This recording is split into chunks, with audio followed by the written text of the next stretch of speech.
good day to get out and donate. Yeah, absolutely. I'd probably head out this morning if you're going to try and donate and get some of that food out to the local charities, only because winter weather tries to rear its ugly head as we move towards the noon hour. It's still well south of home, but notice we're getting some spotty little areas here where it's either snowfall or some freezing rain, maybe that grapple mixing in as well. For us here farther to the north, we are dry and cold, but we do have several warnings and advisories close to home. It's from this same front that caused us problems yesterday.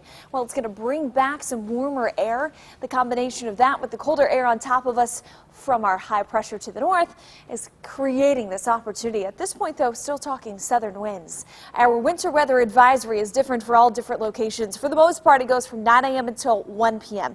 Farther east, it extends until 2 p.m. At Ashtabula, it extends until 4 p.m. for you today. You have the best chance of actually even seeing some snowfall mixing in. The biggest concern would be that light freezing rain. Your bridges, your overpasses, your sidewalks, your gravel, your roadways, not the gravel roadways, but your actual parking lots and things like that are going to be real slick here as we start to see that winter weather arrive. And as far as timing goes, still looking like later this morning, closer to the noon hours when it'll arrive. But we do have that little bit of activity close to home, but for the most part, it's just the clouds and the colds. We're 13 degrees cooler in Cleveland than yesterday at this time, 17 degrees cooler in Ravenna, 20 degrees cooler in Youngstown.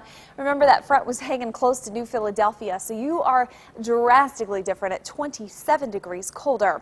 Morning temperatures in the 20s all across home. We do have a little lone 30 there in Sandusky, 25 in Akron, 24 for Ashtabula. Winds not as bad. Still noticeable enough that we do have a wind chill factor, so feeling like this at the bus stop. 18 Cleveland, 13 Worcester, 13 in Mansfield, 17 in Coshocton. Now, if you're picking up the kids, maybe it's one of those half days or preschool, that's going to be the time when they're going to need that winter gear. Make sure they've got the snow boots when heading out of the house, as they do have the potential of seeing that real slick weather here through the noon hour. 38 your daytime high today, dropping down tonight to 38.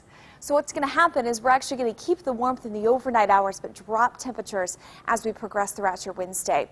Here we go for timing for today. If you're planning on doing some shopping, maybe going to the grocery store, here's 9 a.m., still pretty quiet. We're going to see this increase from the south, so by 11:30, it's impacting a lot of us, including Akron, Canton to Youngstown.